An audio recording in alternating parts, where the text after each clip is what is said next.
Good afternoon, Knicks Nation. Today is Friday, the 21st day of July, 2023. I hope you're enjoying your Friday and getting ready for a nice weekend and that your family and yourself are healthy and safe. Blessings upon those that work in the healthcare field, along with the first responders who every day are saving lives, and those that pick up garbage to keep streets and sidewalks and places clean and disease-free. Blessings also upon those that work in delivering important things like food and water and mail for our convenience. Double blessings on the men and women that are out here every day trying their best to recover, save, deliver teenagers and children who are the victims of child molestation and pedophilia, the victims of pornography and child pornography, the victims of prostitution and child prostitution, human trafficking, and sex slavery. Double curses on the perpetrators, the profiteers, and the perverts of these things. Finally, double blessings on the homeless. There are nearly 600,000 men, women, and mostly precious children on the streets of the United States and millions around the world in similar or worse conditions. Blessings upon them, for theirs is the kingdom. So, Knicks Nation. The Knicks signed Nathan Knight to a two-way contract. Nathan Knight is 6'10", 250 pounds, went to William and Mary. He's 25, he's going to be 26 years old in September. His career average is 3.7 points, call it 4 points.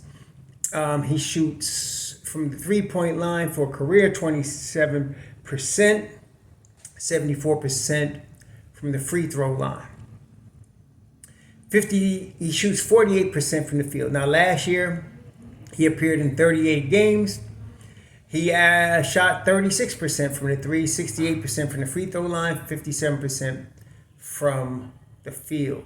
He averages 4 points, 2 rebounds, and that's Nathan Knight. So now I get a picture of what the Knicks are doing here. I think I said a couple of weeks ago that they could go to war. And in fact, I said it a lot, as you all would know. They could go to war with what they have, okay? And many keep asking this question without really listening to the answer. Who is going to take Obi's minutes? The answer is the minutes are already allocated. There is no power forward taking Obi's minutes. Obi was playing 15 minutes a game. Those 15 minutes are now going to be between R.J. Barrett and Josh Hart, backing up Julius Randle. Julius Randle plays about 35 minutes a game. So the other 13 minutes at the 4 are going to be between those two players I just mentioned. And I think I said this a few weeks ago. Okay, so that answers the question, who is going to back up Julius at the 4? What it is, I think I'm finding, is a lot of people in Knicks Nation don't want to really receive the answer. Though it's given to you. You don't want to receive it, so you keep asking, who's going to back up Julius at the 4? Where are they going to get the 4? They already got it. Now, someone will ask again, this question's been asked and answered, but let's answer it again, Knicks Nation. How are they going to do that? RJ's never played the 4. Josh Hart's too small to play the 4. Let's answer the question. Josh Hart has played the 4, even though he's 6'4", both in New Orleans and in Portland before he came to the Knicks. He barely plays 3 positions, 2, 3, and 4. Those are the 3 positions Josh Hart plays. He can play the 2, the 3, or the 4. And in fact, I have not looked at his stats in Portland and New Orleans playing the 4. But we all bore witness during the 17-8 run the Knicks had in the 25 games where Josh Hart was with them in the regular season since the trade happened. And he played a lot of 4. Okay? And he was very successful at it. And in the playoffs, RJ played 4. He subbed in for the 4. Why do you think Obi was so upset when he wasn't getting minutes in the playoffs? He got minutes against Cleveland. He didn't get as many against Miami, and he was upset, as he should have been. But RJ was getting back up 4 minutes. Okay? So we've done this already. This is not like we didn't know how this worked. It's worked. RJ had a good playoff series. Every time I mentioned trading him, people would jump up. He had a great playoff. He showed up against the Heat. Okay. A lot of it was at the 4 spot. Okay. So he can play the 4. Josh Hart can play the 4. So somebody might ask, and here's another question for those that are still listening that might be asked. Why did they then get Isaiah Roby and Nathan Knight? Because when you look at both of these guys, neither of them are rotation pieces. Neither of them have ever been rotation pieces. So why did the Knicks get them? They're called, listen, insurance. See, if the Knicks have a really good season, one of the signs is that neither of these guys will ever play. Except garbage time. If they have a really good season. If somebody gets hurt, or if they're playing so bad that this just situation is not working, which I doubt, then you'd see Nathan Knight and Isaiah Roby get a few minutes. So if Julius Randle got hurt, RJ Barrett would become your starting 4. Okay, you'd run small. You'd have RJ Barrett at the 4, Quentin Grimes at the 3, Emmanuel Quickley at the 2, Jalen Brunson at the point guard. Okay, then you'd run that squad, and you'd have Josh Hart, Dante DiVincenzo, Isaiah Hartenstein, and then Deuce McBride coming off your bench. Okay, that'd be how that run if JR hurt himself. And in that scenario, you then would have Jericho Sims and Isaiah Hartenstein playing some backup 4. And then if you needed, you'd have a Nathan Knight or Isaiah Roby. The likelihood of them getting any significant minutes is almost nil. But they're insurance at the power forward spot. That's what they are. They're insurance. So you probably won't see them play a whole lot this year.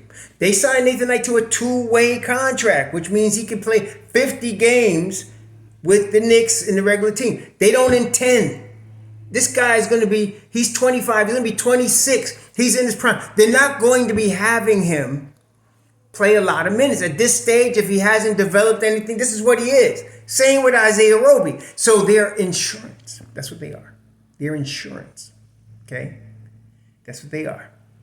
And you probably, hopefully, if things go right, you would never need to hit that insurance policy. Because neither of these guys are really rotation pieces. So for the rotation, you still have the same 9 guys plus a 10th in Deuce. And then if somebody gets hurt, Deuce moves up. Like I mentioned, they rearrange the rotation. And then you still have Jericho Sims and Isaiah Hartenstein that could both play some backup 4 if you need to. That's how they're going to run this. And in my view, they're going to be very successful. This is a 50-plus win team. Okay, the New York Knicks are a 50-plus win team. I know you're going to have people out there, like you have every year, well, they might make the playoffs. Everybody got better, so they may not even make the 8th spot. They're top 6 right now in the East. And depending on how that first 30 games, that first 30 games always tells you how the Knicks are developing. It doesn't tell you the finished product. They, along with other teams like Miami, like I mention all the time, defensive teams generally get better as the season goes on. Okay? They generally use the first 30, 40 games to get their footing, and then they go from there. I'm expecting the Knicks to be a little better in this first 30 games this year. Because unlike like the last 2 seasons, like let's go back to the last 3 seasons, Leon and crew, and then Tibbs' first season in New York, they were establishing the team basically, and then RJ was in his second year. I think Mitchell Robinson might have been in his second year. They were just, so they were just establishing the team. They had Elfrid Payton as their point guard. It was really, and Reggie Bullock was starting on the wing. It really was just the beginning. That's why I said that's the rebuild right there. And the Knicks did very well. And then they went and got Derrick Rose that first year at the trade deadline, which helped them down the stretch. So that was the first year. Second year, the Dom messed up. He brings in Kemba Walker. He brings in Evan Fournier, which is still a thorn in our behind right now. Hopefully not for long. But he brings in those two guys, and he's hoping to bring more offense and more shooting. But neither of them were Tom Thibodeau guys. Neither of them. Okay? And we showed that because now they went 37-45 that second year. Okay? So then last year, Kemba's gone. Nerlens Noel is gone. Mitchell Robinson is there. They bring in Isaiah Hartenstein. Okay? And then, you bring in Jalen Brunson. Okay? So now you got a point guard. Then you establish Grimes now, as your starting two guard. The problem was Grimes, missed the first few games, had the foot issue, if you recall. He played 70 games last year total. He started 66, I think. But his first, few games coming off the bench, and that slowed things up a little bit, because they were starting Fournier. Okay? Didn't work out too well. Finally, they bring back Grimes, and then after the Dallas loss in December, Tibbs completely revamps the rotation and goes with taking Evan out of the rotation completely, taking, at the time, Cam out of the rotation completely, going with his guys that are Tibbs guys, all of them. Okay? He had a whole 9-man rotation of Tibbs dudes, and they won 8 straight. Okay? And he just kept rolling from there. This year, the only new guy is Dante DiVincenzo. That's the only new guy. I mean, Hart, you could say he's new, but he was 25 games with the Knicks this past season. So now this summer, all of the guys are Tibbs guys. All of these guys now in the rotation from 1 through 9 and then Deuce are Tibbs players. And they've all been with the Knicks except Dante at least a year or at least a season. Hart, like I said, 25 games. But the rest of the guys, Brunson, IQ, Grimes, RJ, Mitch Rob, Randall, Hartenstein, Deuce, they've all been with Tibbs now for a couple of seasons. Now you're adding Hart, and you already know what Hart's role is. He's coming to bench. And DiVincenzo, he's coming off the bench. IQ knows his role. He knows what he's going to be expected of him. He's going to be playing point. He's going to be playing 2 in different sets. And then you're going to go from there. So Tibbs is going to figure out what lineups work. They all going to work, though. But what lineups work best? I mean, this is the best season because first year you had Peyton who couldn't shoot but could play defense. You had Reggie Bullock that could shoot but couldn't do anything off the ball, and he could play defense. And then Mitch Rob was hurt. Then you had Nerlens Noel, and then Randall was just, it was just second year. You bring in one-legged Kemba Walker, who was done. Everybody, I kind of knew he was done. I was saying it from the beginning, but people had to figure out, and Kemba was the last to figure out he could only play on one leg. And then Fournier can shoot, but couldn't play no defense. And in Tibbs' system, that don't work. No defense, no bueno. So now you had to figure that out the second year. Then last year, Tibbs put his foot down and said, no more Cam, no more Evan. I'm going with my guys. Okay? Cam, like I said, I love Cam's talent. But Cam has shown to be inconsistent no matter where he's been so far. I used to think he just needed a shot. The Knicks gave him a shot. He did all right, but he was still inconsistent. And then in Portland, he was inconsistent. And then he gets hurt. And you got to be available with Tibbs, right? So he was not a Tibbs guy. He was a Leon guy. But now we got, from the time Tibbs revamped his rotation, you got all Tibbs guys. And any coach, like I mentioned D'Antoni when he was here, he never had a team with especially the point guard he needed. He had half a season with Ray Felton. He got a couple of weeks with Jeremy Lin, Jeremy Lin wasn't that good. He was okay. But in D'Antoni's system, he looked like an all-star. And then he never repeated that. He got his $25 million at the end of that season, went to Houston. He was never the same after that. Okay. Then he hurt his knee and he really was done.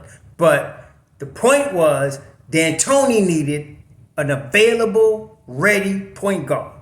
And he only had one for half a season in Ray Felton. Okay. And that's, you can't do that to a coach. You got to give him what he needs for his system. And this year, Tibbs got what he needs for his system. He's got the rim protector.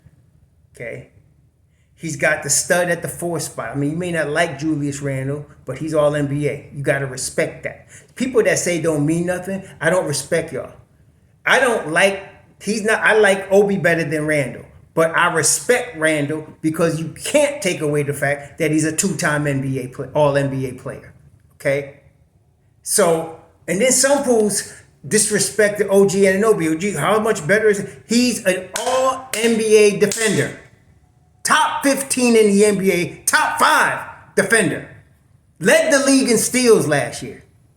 You see, this is the league, man. When you do stuff like that, you got to be good. Okay? Julius' problem, as we know, is his attitude and his playoff performance, which this year he better show out in the playoff. We're going to see what happens. But you can't take away. So Tibbs got that. Got his rim protector. Got his point guard. Got his defenders. I think we're going to be better this time, okay, with all of these guys getting better. I'm expecting, hopefully, the 2 wrinkles I'm looking for, the 2 new wrinkles, is I'm looking for Grimes to get more touches. As I mentioned, as I showed I showed his stats, I showed what happens with him when he gets certain touches, when he gets a certain percentage on the 3, and I'm telling you, he's a 50, 40, 90 guy in the making. If you can get him more touches, I would like to see him get 15 shots a game, and I want some more help on the defensive side from R.J. Barrett. We need some help from R.J. Barrett. We need him to step up on the defensive side of the basketball. And so if we can get that, Grimes is going to shine, okay? And I'd like to get Deuce some more minutes. Again, I showed the stats. When Deuce plays at least 18 minutes, the Knicks were 8-2 last year. When Deuce shot 40% or more from the field, from the 3-point line, they're 4-1. Okay? You got to get this kid some more minutes. And this is the last year you're going to get a chance to play around with him, because next year he's going to start to be looking for that extension, and he's going to be a restricted free agent. You're going to lose him for nothing. So you got to get him. That's why the wrinkle would be, speaking of that, a 10-man rotation. So I'm liking to see a 10-man rotation, full 10-man rotation, and I'd like to see Grimes get some more touches, which to me means Grimes is starting at your 2-guard spot. When RJ spells Julius at the 4, Grimes should move to the 3, and you should get some more touches there in the second unit. Okay, so I like the Knicks team this year. I'm excited about it because, like I said, you got all Tibbs dudes from the start. The only guy that needs to be broken in really is DiVincenzo, and to a lesser degree Josh Hart. We should be in good shape here.